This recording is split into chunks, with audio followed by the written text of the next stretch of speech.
En esta oportunidad hablaremos de la planificación del diagnóstico pedagógico, paso a paso. Para esto, empecemos por definir qué es diagnóstico.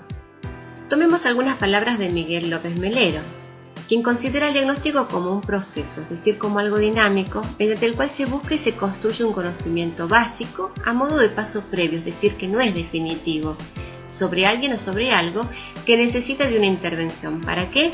Para promover el curso de su desarrollo y para conocerla mejor. En el caso del diagnóstico pedagógico, buscaremos conocer a nuestros y a nuestras estudiantes para tomar decisiones pedagógico-didácticas que favorezcan su proceso de aprendizaje. El documento de apoyo número 7 del año 2016 de la Dirección de Educación Especial nos propone pensar el diagnóstico pedagógico desde la concepción de la valoración funcional educativa, es decir, obtener información sobre los estudiantes en sus entornos cotidianos, no en entornos especialmente preparados para hacer una observación.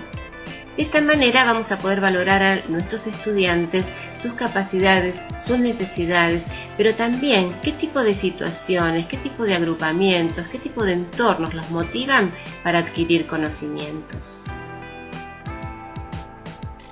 Esto nos va a permitir avanzar en el modelo de educación inclusiva, es decir, al hacer la observación, correr la mirada que siempre estuvo puesta en el estudiante, en lo que puede y en lo que no puede hacer, para poner la mirada en el entorno y así poder definir qué apoyos necesita para participar y transitar su trayectoria educativa.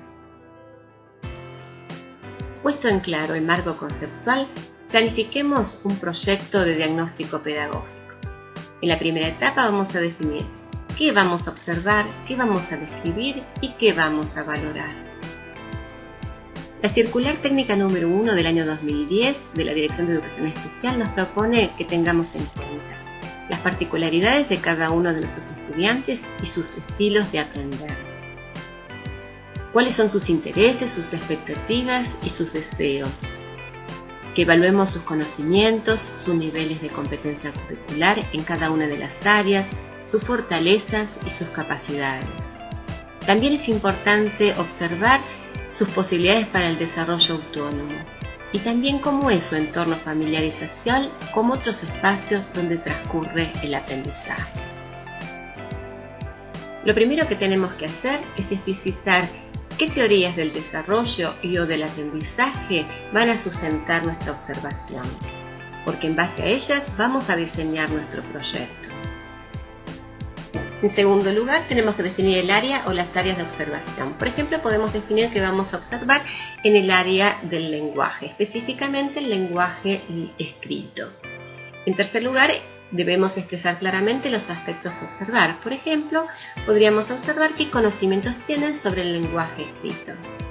En cuarto lugar, expresamos esos aspectos a observar como preguntas o palabras orientadoras. Por ejemplo, conocimientos sobre el lenguaje escrito, hipótesis de alfabetización, etc.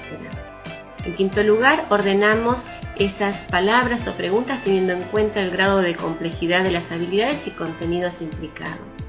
Finalmente, confeccionamos una herramienta de registro donde volcar esos aspectos, como por ejemplo podría ser un cuadro de doble entrada. Una vez que definimos qué vamos a evaluar, que lo tenemos bien en claro, podemos iniciar la segunda etapa que implica pensar cómo vamos a evaluar. En primer lugar, lo que tenemos que hacer es hacer una lista de actividades que nosotros suponemos que nos van a permitir recoger información sobre aquello que decidimos observar. Ahora bien, ¿qué características deben tener las actividades que seleccionamos?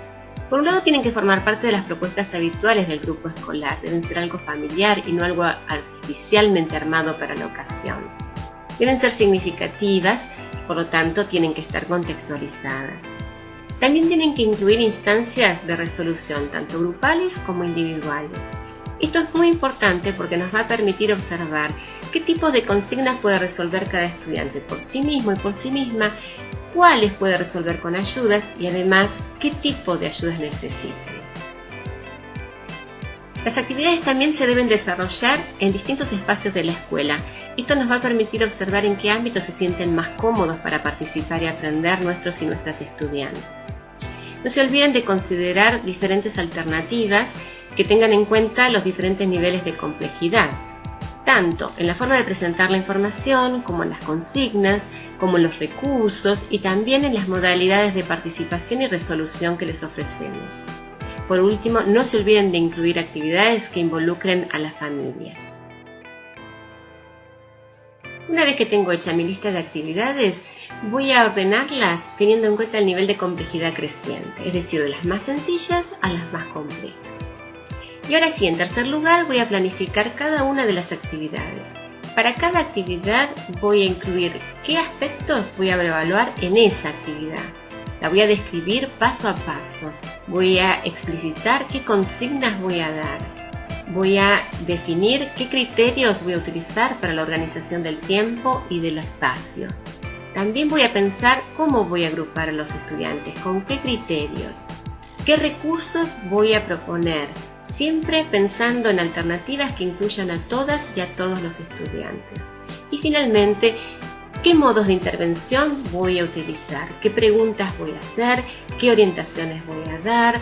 ¿Qué apoyos voy a proporcionar para que todos puedan desarrollar la actividad que estoy proponiendo? Recuerden que la evaluación funcional educativa comprende la valoración del estudiante en su entorno. Por lo tanto, es muy importante describir cómo es cada estudiante en la escuela, sus formas particulares de vincularse, sus formas de comunicarse, sus estilos de aprendizaje, sus deseos, sus intereses, sus fortalezas y sus habilidades. Y al mismo tiempo, no olvidemos que uno de los ejes de la observación del profesor y profesora de educación especial consiste en identificar barreras para la participación y el aprendizaje de cada uno de los estudiantes en el entorno educativo en el que se encuentra. ¿Para qué? Para planificar estrategias alternativas en base al diseño universal de aprendizaje y apoyos en base a las necesidades educativas especiales derivadas de la discapacidad de cada uno de nuestros estudiantes. Pueden ampliar la información de este tutorial consultando la bibliografía correspondiente. Ojalá les resulte útil.